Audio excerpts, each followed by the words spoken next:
New Zealand is welcoming 750 Syrian refugees over the next 3 years, 600 extra, and 150 as part of our quota. So the question, I guess, is that enough? Adrian? No, it's not enough. We are not pulling our weight internationally.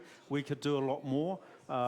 Church groups and communities are saying that they are prepared to take refugees, and I think we need to find a new way forward to make sure that we do our bit in the world. What about the cost, though? What about the cost? $50 million already. This is a significant cost that someone gonna have to come up with. Yeah, well, you know, we're spending $26 million on a flag that most people don't No. want to change. That's the usual go-to. That's the usual go-to. But it's a lot. It's a big cost. $50 million. Where do you get that money from? Well, if we talk to our communities, you know, the Catholic and the Anglican Church have come out today and have said that each one of their 600 parishes are willing to take a family each. There'd be minimal cost to the country if that happened. Andrew Bailey said the Prime Minister changed his mind. He initially said no, then he said yes. Why did he change his mind? Was it politics? I think he just listened to what was going on, and of course. So is that how it happens? There's no internal morality which says this is wrong. It's basically you just listen to the people. No, it's a case of just seeing what's going on, and of course there were those vivid pictures that came about. But the other thing I think you should be aware, it was a $50 million spend. So government's got to spend money wisely, and it took time to make that decision and to look at the capability and capacity to handle it. And I think it was actually not a bad decision. Is it the right number? Yes, in my personal view, I do think it's the right number. All right, what about you, Tracy? Is it the right number? We think that actually if we lowered some of the immigration numbers, we could raise some of the refugee numbers. Lower the immigration numbers to what? Yeah. To what? Well, at the moment there's 60,000 people coming in under the immigration laws. Lower some of those, you could take up the immigration numbers. But we would have to discuss the appropriate number that can be managed. We don't want to bring people here. And I think it's wonderful that people are offering to look after refugees. But this is not a 6-week or 6-month or 1-year commitment. These people need to be looked after for a 5-year period. No, but don't you think it's a bit shameful when other countries are really opening their arms? People like Germany, 800,000 in this year alone. Yeah. New Zealand, I mean, even Australia is taking more. We are doing next to nothing in comparison. We can do better, but I also want to point out a small story that was in the Dominion this morning about some refugees that are asking to leave the nation that took them because they can't find work, they can't afford the housing, they can't afford the food. So if we're going to open our borders to these people, and we should, we must make sure we can care for them. How many? Yep. I think the real difference is that when they come here, they get properly looked after, they get all the skills and equipping and housing and everything that goes with it. So the people who are staying here, they're staying here for the long term, as Tracy said. And so we do it properly, right? Maybe far too low. The Secretary General of Amnesty International came here in July. He said our country could easily, Andrew, double the quota. Well, I'll tell you what, I went and looked at the Mangere resettlement place in the weekend, and it's undergoing a major rebuild at the moment. There's 3 buildings about 100 metres long, all been totally rebuilt.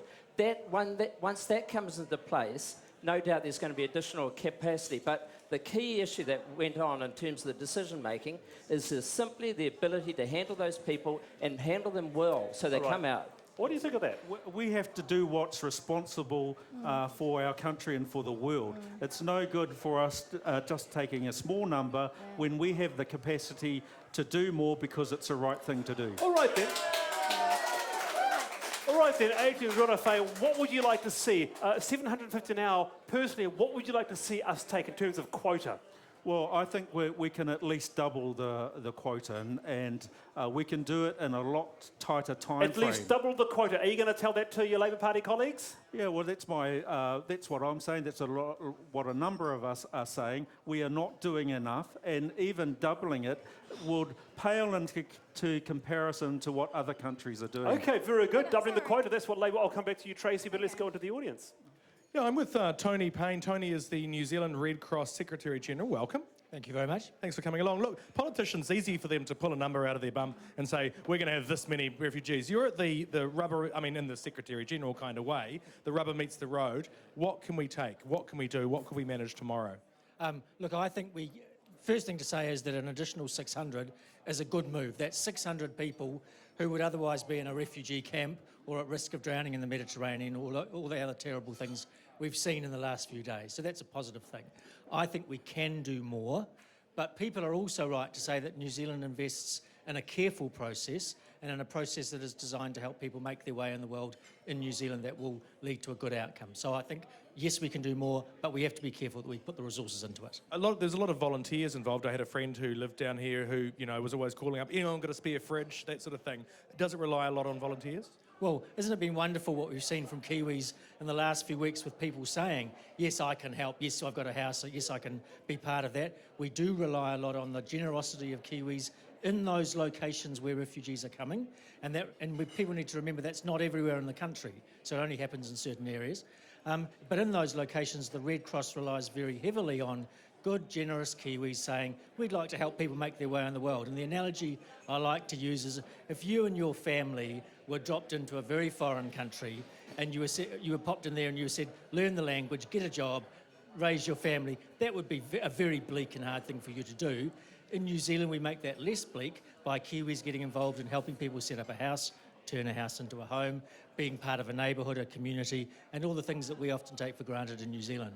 We also see the flip side of this, that is if you've been on Facebook, there's the unfortunate backlash. How do we know they're not all terrorists? We don't want more Muslims coming here, that sort of stuff. How would you respond to those comments? Well, I think the first thing to say is that refugees are human beings, and we have much, much more in common with refugees around the world than we don't. They are people first and foremost. They have been on terrible and profoundly disconcerting journeys that involve violence, trauma, torture, starvation, all those things, the things that forces someone to put their kids into a leaky boat. We've been settling refugees in New Zealand since World War II, and I think that we have the capacity to say we will welcome these people, and that will not be a troublesome process. That will be a process that adds to the diversity and richness of New Zealand society. Can I just say very quickly one question? If people want to help, do you need rooms, old fridges, money? What do you need? We need three things. In the settlement locations, which is Auckland, Hamilton, Palmerston North, Wellington and Nelson at the moment, we do need help with people volunteering to help refugees make their way in the world, help expose them to New Zealand society and make those connections into schools and health systems and things like that. We need people who are willing to donate goods, so who can help with the turning a house into a home. So you need a bit I'm going to cut you off. You need a bit of everything? We need a bit of everything. Thank you very much for your time. Thank you very much. Picking up something Tracy, that Winston Peters said, basically the men should stay and fight, and the women and children should be here. That's bizarre policy. Can you explain that for us? First of all, you don't believe that, surely? It was my idea. Right? So it was me that took it to caucus. And what I said to caucus was, we have a bias. It was your idea. We have a bias in this country of male-led families. And we're leaving behind only 3% of the refugee population we bring are widows with children. Only 3%. We seem to think that we must bring in men-led families and we leave women-led families, widows with children, inside the camps. It was my idea to say, let's start putting women and children first. And it's interesting that it suddenly became about men when it was about putting women and children first. All right, what do you think? All right then, what do you think of that, Andrew? So, Wallace, I think Tracy's touching on something that's actually more important. See, this has been a very one-dimensional debate. It's always about the 700 or 1,000 refugees. The biggest issue is there's 9 million people in camps around the world, and where most of those people are actually the people we're talking about, the women with the children, the frail and the elderly, right?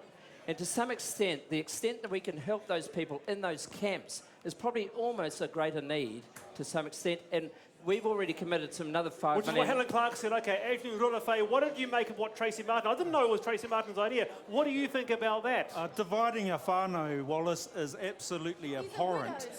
No, these they're families widows. are in trauma. They have been through, some of these children have been through 10 years of being in conflict, and that's all they know. And you're going to take their father away from them? They're no, widows. So that you is leave a terrible the widows idea. inside the camps because we have to have a man, Well, hang apparently, on. to lead the family. A spokesperson for the Muslim community said they're going to stay and fight. With what? With sticks? Actually, what Winston said was, first of all, we can take more. Let's start taking women and children first. And how about the men think about going back and defending their country as New Zealanders are? All right. That's what he said. Okay, a very interesting issue. I just want to jump into the audience and see what they make of this, and then we might have a chance to come back. Damien Christie. Yeah, well, we've got three very thoughtful-looking men. Two have just disappeared. I love this. What do you make? So Winston Peters says, what about the men? Think about going back and fighting in Syria, leave the families here. What do you think about that? What are they going to fight with sticks? I think that's actually the point, you know. So you'd be happier if we gave them some guns? Syria? Syria. Pardon? I don't think that's the issue. I think the issue is what can we do for those people who are desperate in camps trying to get away. Shared humanity, we've done it before in New Zealand. This is what we are on the world stage. This defines us as people. And I have to say, we're not that immoral, poll-driven people who only change their policy when a certain picture is posted on the internet. Okay, strong words. Wallace? All right, very good. And just finally, widening the picture about Syria, what do you think New Zealand can do? In fact, were you not part of the British parachute regiment, Andrew? I was part of the TF. Yeah, so you're part of the military. Okay, Yeah. so what more? I mean, we're on the UN Security Council. What can New Zealand do to play its part in the world to cope with a shocking situation in Syria? Well, what do you think? Intervention? Well, the biggest issue is what's causing all this mass migration, and it essentially is the war in Iraq and Syria, right? And so again, this hasn't been part of the debate, and it should be part of the debate. So we're obviously on the Security Council. We are strongly advocating trying to stop that war, but it's literally the reason why we've been stopped is because we've got permanent members of that committee who are opposed to stopping the war. All right, look, do stay with us. Your thoughts on that at Backbenchers TV. To come, we're talking about foreign ownership of Aotearoa, prostate cancer and that blimmin' red peak flag. Do stay with us.